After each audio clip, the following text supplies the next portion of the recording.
கர்த்தருடைய பரிசுத்த நாமத்துக்கு ஸ்தோத்திரம் உண்டாவதாக. என் பெயர் ஏழுமலை. நான் பெங்களூர் பட்டணத்திலிருந்து வந்திருக்கிறேன். பிப்ரவரி மாதம் முதலாக இந்த அன்பரின் பாதத்துக்கு நான் வந்தேன்.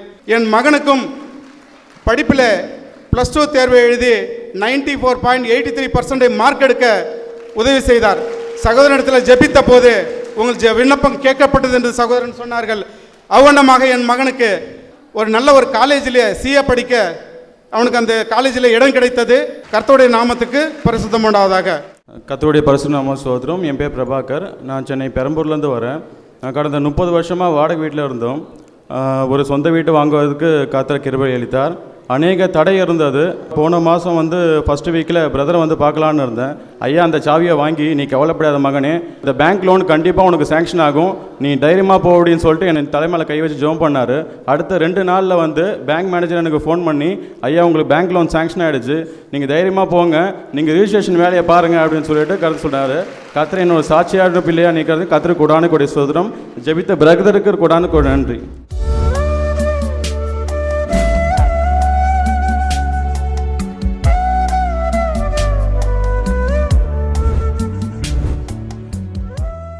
கிறிஸ்துவுக்குள் மிகவும் பிரியமான எனதர்மை சகோதர சகோதரிகளே, நம்மை சிருஷ்டித்தவரும் நம்மை உண்டாக்கினவரும் நம்மை ஒருபோதும் மறந்து போகாதவருமாகிய இயேசு கிறிஸ்துவின் முனையற்ற நாமத்தினால உங்க எல்லாரையும் வாழ்த்தி ஆசீர்வதிக்கிறேன். ஆமென்.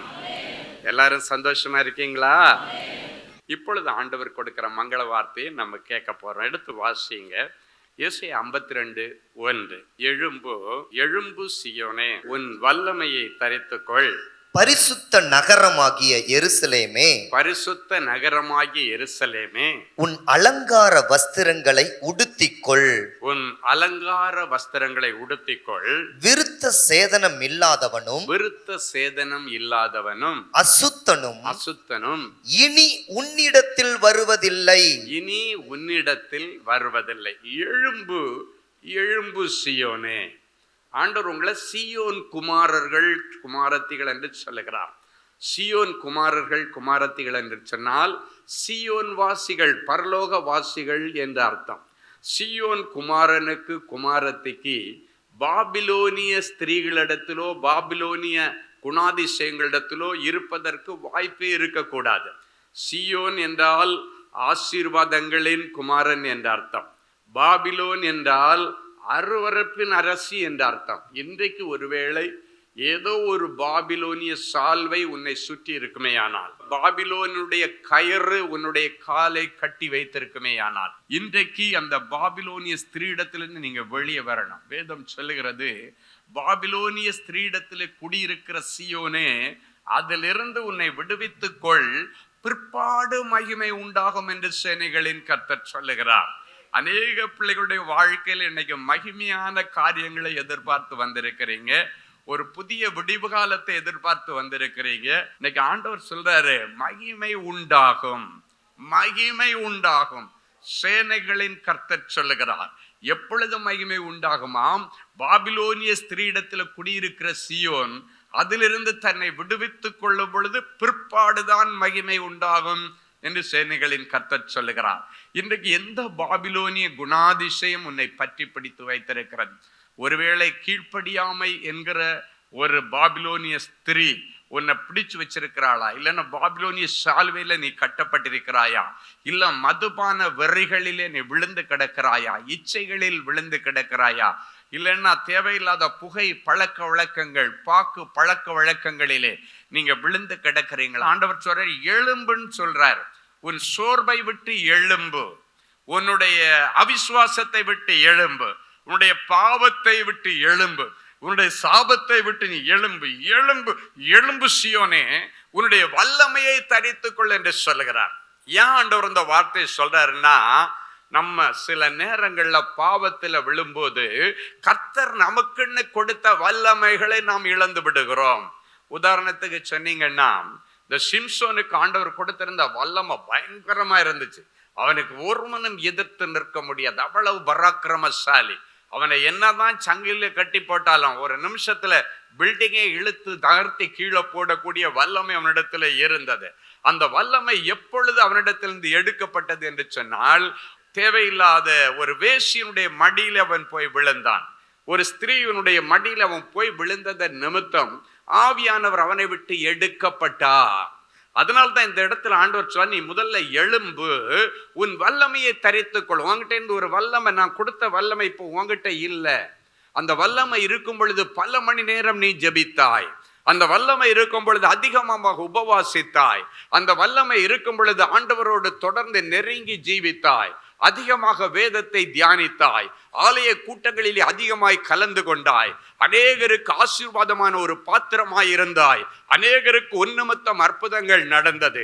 நீ ஜெபிக்க ஆரம்பிக்கும் பொழுது நிறைய வெளிப்பாடுகள் வந்தது. சிலர் யோசிக்கிறீங்க, இப்ப எல்லாம் கொஞ்ச நாளா எனக்கு அந்த வெளிப்பாடே வரல. முன்னாடி எல்லாம் ஜெபிக்கும் பொழுது தரிசனங்களை பார்ப்பேன், தூங்கும் பொழுது தரிசனங்களை பார்ப்பேன், இப்ப இதெல்லாம் என்னால பார்க்க முடியல அப்படின்னு சொன்னா, ஏதோ ஒரு பாபிலோனிய சால்வை உண்மையில விழுந்திருக்கிறது.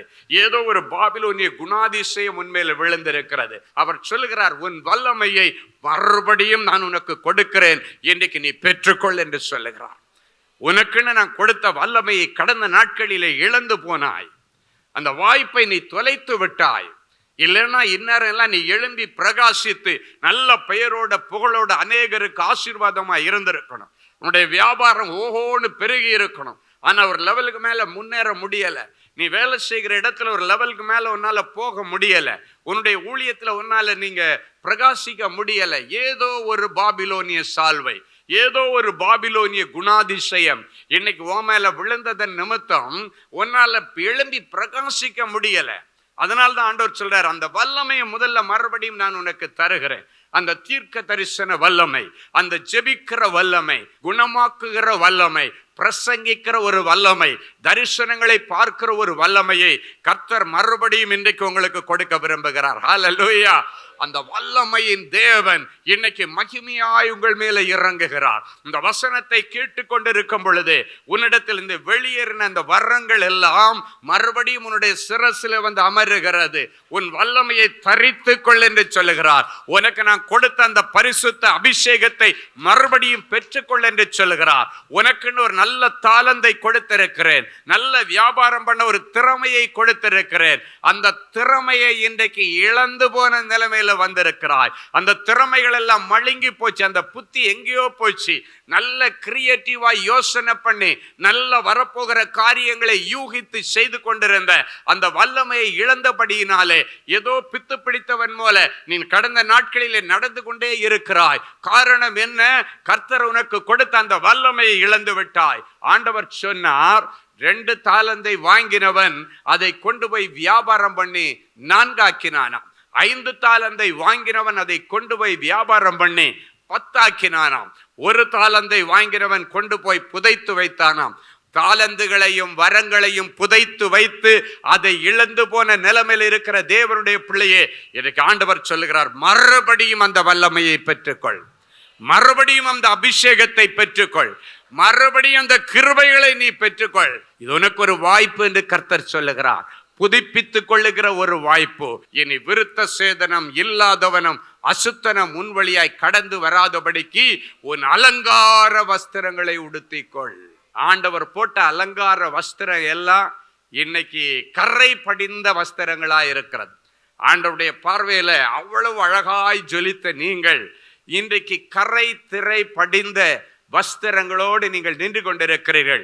இன்றைக்கு இயேசு கிறிஸ்து தன்னுடைய இரத்தத்தால அந்த வஸ்திரங்களை எல்லாம் கழுவி பரிசுத்தம் பண்ணி மறுபடியும் கரை திரையற்ற வஸ்திரத்தை இன்றைக்கு உனக்கு போட்டு ஒரு நீதியின் சால்வை உன்மேலே போடுவார். பாபிலோனிய சால்வையை எடுத்து போட்டு ஒரு நீதியின் சால்வை உன்மேலே போடுவார். ஒரு துதியின் ஆடை இந்த இடத்திலிருந்து நீ அணிந்து கொண்டு போகிறாய். அந்த அலங்கார வஸ்திரங்களை கர்த்தர் உடுத்தும் பொழுது என்ன நடக்கும்? அவருடைய அலங்காரமான கரத்திலே நீ ராஜமுடியாயிருப்பாய் என்று கர்த்தர் சொல்லுகிறார். இன்னைக்கு நீசர்களுக்கு முன்பாய் நிற்கிறாய். எல்லாரும் உன்னை அற்பமாய் பார்க்கிறார்கள். நீ அவர்கள் மத்தியிலே நிற்க வேண்டியவன் அல்ல, நீ ராஜாக்களுக்கு முன்பாய் நிற்க வேண்டியவன். வேதம் சொல்லுகிறது, தன்னுடைய வேலையிலே, தொழிலிலே, ஊழியத்திலே, வியாபாரத்திலே ஜாக்கிரதையாயிருக்கிறவனை நீ கண்டால் அவன் நீசர்களுக்கு முன்பாக நிற்காமல் ராஜாக்களுக்கு முன்பாக நிற்பான். இன்றைக்கு நீசர்களுக்கு முன்னால நிற்கிற உன்னை ராஜாக்களுக்கு முன்பாய் நிறுத்துவதற்காக மறுபடியும் நீ இழந்து போன வல்லமையை கொடுத்து, மறுபடியும் அந்த அலங்கார வஸ்திரங்களை உனக்கு உடுப்பித்து எழும்பி பிரகாசிக்க கர்த்தர் உதவி செய்வார். ஹல்லேலூயா. முதலாவது, பரிசுத்தம் நமக்கு அலங்காரம் ஆயிருக்க கடவுள். இன்னைக்கு அலங்காரம் அப்படின்னு சொன்னா விலை உயர்ந்த மேக்கப் சாதனங்கள் எல்லாம் போட்டு பல பல பல பல பல பலன்னு நிறுத்துறது அல்ல அலங்காரம். ஆமா, அலங்காரம்னா நமக்கு எது அலங்காரம்? பரிசுத்தம் தான் நமக்கு அலங்காரம். ஒரு அழகான வசனம் சங்கீதம் 29:2 சொல்லுகிறது, கர்த்தருடைய நாமத்திற்குரிய மகிமையை அவருக்கு செலுத்துங்கள். கர்த்தருடைய நாமத்திற்குரிய மகிமையை அவருக்கு செலுத்துங்கள். அவருக்கு செலுத்துங்கள். பரிசுத்த அலங்காரத்துடனே, பரிசுத்த அலங்காரத்தோடு கர்த்தரை தொழுது கொள்ளுங்கள். கர்த்தரை தொழுது கொள்ளுங்கள். அப்படின்னா முதல்ல நமக்கு எது அலங்காரமாம்? பரிசுத்தம் தான் அலங்காரம். கர்த்தரை தொழுது கொள்ள வரும் பொழுது அவர் பரிசுத்தர் பரிசுத்தர் பரிசுத்தர் என்று தேவதூதர்கள் இடைவிடாது 365 நாளும் 24 மணி நேரமும் அப்படியே துதிக்கிற அந்த சேனைகளின் கர்த்தர் பரிசுத்தர். அவரை தொழுது கொள்ள வரும் பொழுது நாம் ஆவியோடு உண்மையோடு வருகிறது மட்டுமல்ல, பரிசுத்த அலங்காரத்தோடு அவரை தொழுது கொள்ள வர வேண்டுமாம். அப்போ முதல்ல நமக்கு அலங்காரம் எது? பரிசுத்தம். அந்த பரிசுத்தம் தான் அற்புதங்களுக்கு பேஸ்மெண்ட். எனவேதான் யோசுவா சொல்லுகிறான், இன்றைக்கு உங்களை நீங்கள் பரிசுத்தம் பண்ணிக் கொள்ளுங்கள், நாளைக்கு அற்புதம் நடக்கும். உட்கார்ந்துருக்க எல்லாரையும் பார்த்து கேட்டா, எனக்கு இந்த அற்புதம் நடக்கணும், எனக்கு அந்த அற்புதம் நடக்கணும், எனக்கு இது கிடைக்கணும், அது கிடைக்கணும், என் பிள்ளைக்கு இந்த அற்புதம், என்னுடைய மச்சானுக்கு இந்த அற்புதம். நிறைய பேர் லிஸ்ட் போட்ட அற்புதத்திற்காக எதிர்பார்த்து கொண்டிருக்கிறீர்கள். ஆம், நிச்சயமாய் கர்த்தர் சொல்லுகிறார், இந்த இரவு ஒரு அற்புதத்தின் இரவு. இந்த மாலை வேளை ஒரு அற்புதத்தின் மாலை வேளையாக கர்த்தர் கொடுக்கிறார். ஹல்லேலூயா. அதை ரிசீவ் பண்றது யார் கையில இருக்கு? நம்ம கையில இருக்கு. ஆண்டவர் சொல்றாரு, இன்றைக்கு உன்னை நீ பரிசுத்தம் பண்ணிக்கொள். இன்றைக்கு நம்முடைய ஐம்புலன்களை அடக்கி ஆளுகிற கிருபைய நம்ம ஆண்டோடத்துல கேட்கணும். உன்னுடைய செவிகளினால, உன்னுடைய நாவினால, உன்னுடைய கண்களினால, உன்னுடைய இருதயத்தினால, கரங்களினால செய்த எல்லா பாவங்களுக்கும் இன்னைக்கு நீங்க மன்னிப்பு கேட்டீங்கன்னா அதுதான் அலங்காரம். அந்த அலங்காரம் வந்துச்சுன்னா போதும், ஆண்டவர் அழகா வந்து நின்று உனக்கு என்ன வேணும் மகனேன்னு கேட்பார், உனக்கு என்ன மகளே வேணும்னு கேட்பார். அன்னைக்கு பெரிய யோர்தான் அக்கறை போனாதான் ஆசீர்வாதம் இருக்கிறது. கண்ணுக்கு தெரிய இந்த யோர்தானை கடந்து போனா அங்க ஒரு பெரிய கானான் தேசம், பாலும் தேனும் ஓடுகிற நலமும் விசாலமுமான ஒரு நல்ல அடிமைத்தனம் உள்ள அல்ல, ஒரு சுயாதீனமான ஒரு சுதந்திரமான தேசம் கண்ணுக்கு முன்னால இருக்குது. அதை ரிசீவ் பண்றதுக்கு ஒரு பெரிய யோர்தான் நதி ஓடுது. அந்த யோர்தான்ல கரை புரண்டு தண்ணி ஓடுமாம்.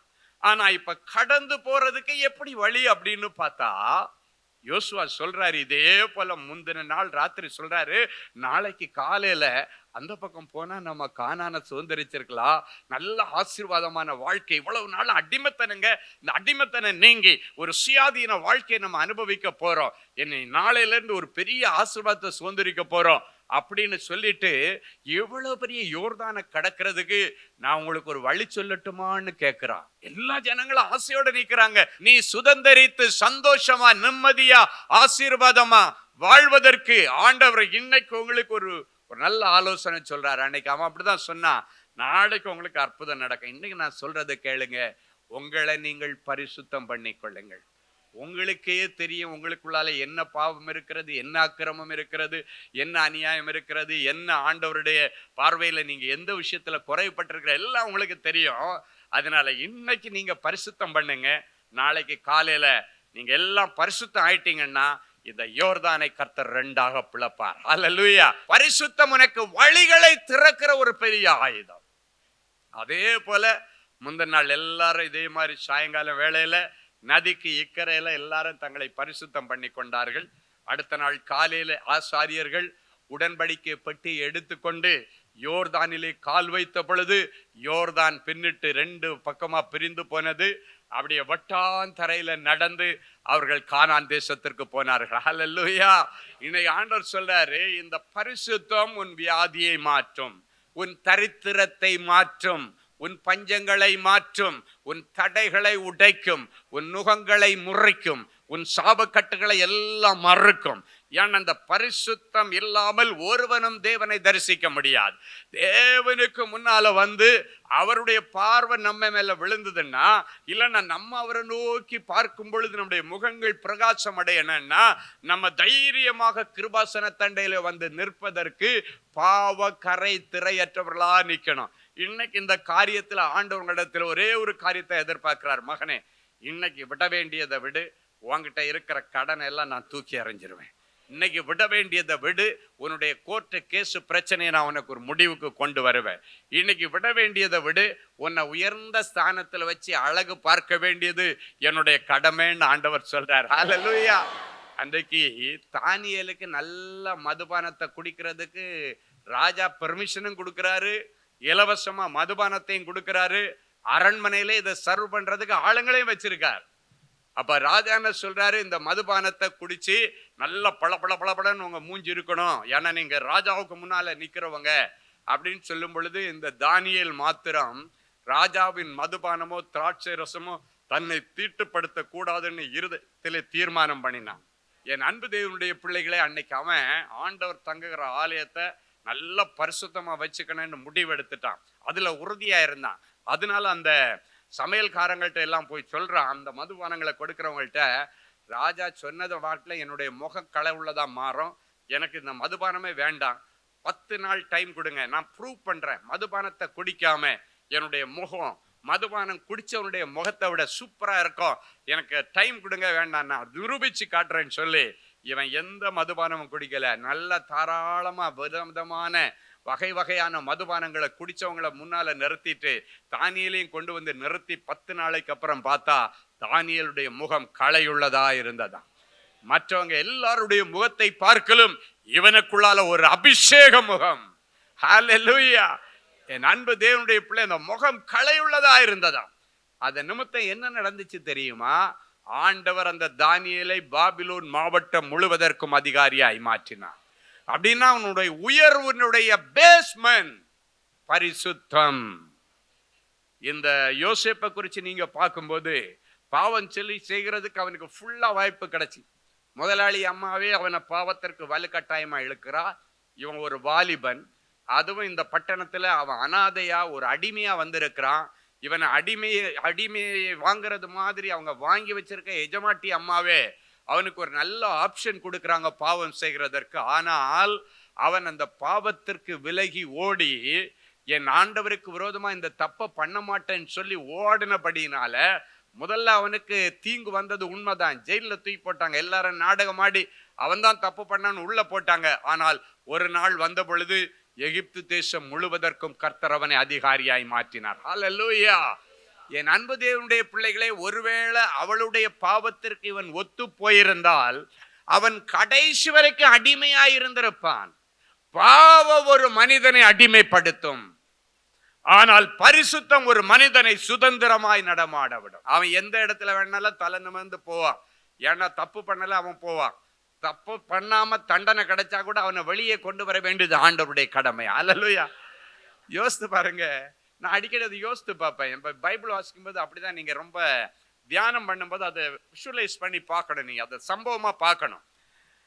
அவன் ஜெயிலுக்குள்ள கிடக்கிறான். அவங்க அப்பாவோ அண்ணனோ தம்பியோ அக்காவோ தங்கச்சியோ சித்தப்பனோ மாமாவோ பெரியம்மாவோ அத்தையோ யாருமே இந்த ஊர்ல கிடையாது. இந்த ஊரை பொறுத்த வரைக்கும் அவன் அனாதை. ஆனா ஜாமீன் எடுக்கிறது கூட ஆள் இல்லைங்க. யாரு வேணா ஜாமீன் எடுப்பா? அப்படின்னா என்ன அர்த்தம்னா, கடைசி வரைக்கும் அந்த கிடங்கிலே கிடந்து அவன் சாகனான. பைபிள் சொல்லுகிறது, இனி கிடங்கிலே கிடந்து அவன் சாவதில்லை. ஹல்லேலூயா. ஆமா, என் அன்பு பிள்ளைகளே, அந்த கிடங்குல கிடந்த இந்த ஜெயில கிடந்து சாகிறது தான் இயற்கையா யோசித்து பார்த்தா அவனுடைய நிலைமை அன்னைக்கு அதுதான். ஆனால் அவன் ஆண்டவர் தங்குகிற ஆலயத்தை தீட்டுப்படுத்தாமல் பரிசுத்தத்திற்காக விலகி ஓடினபடியினாலே அவனுக்கு ஜாமீன் இல்லைங்க, வழக்கிலிருந்து முழுமையான விடுதலையை கர்த்தர் கொடுத்தார். ஹல்லேலூயா.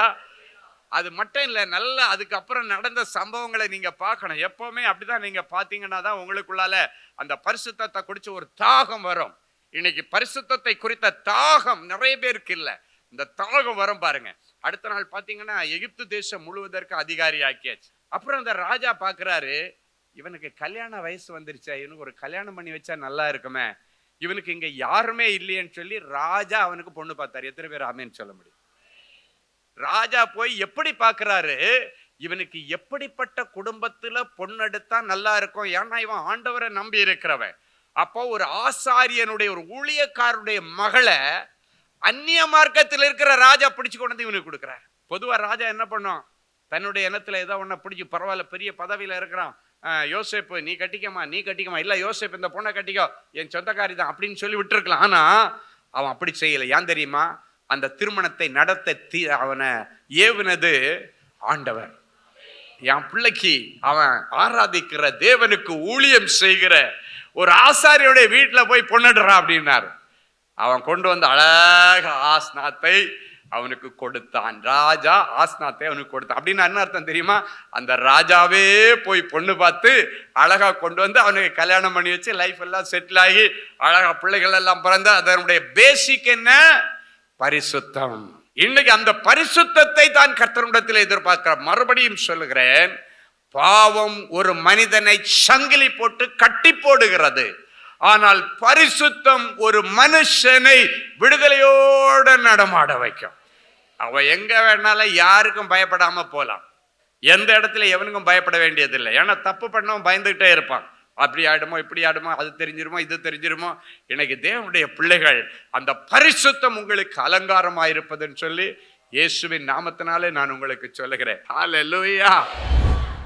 என் அன்பு தேவனுடைய பிள்ளைகளே, நல்ல தேவ செய்தியை கேட்டீர்கள், நல்ல சாட்சிகளையும் பார்த்தீர்கள். ஆண்டவரே, நானும் இப்படிப்பட்ட ஒரு அற்புதத்துக்கு தானே காத்துட்டு இருக்கிறேன் அப்படின்னு ஏங்கிட்டு இருக்கிறீங்களா? உங்கள் அற்புதத்துக்காக அப்படியே நீங்கள் முழங்கால்களை தாழ்த்துங்க. இது உங்கள் அற்புதத்தின் நேரம். ஜெபிக்கலாமா? அன்பான ஆண்டவரே, உமக்கு நன்றி. நிறைஞ்ச மனசு என் பிள்ளைகளை ஆசீர்வதிக்கிறேன்.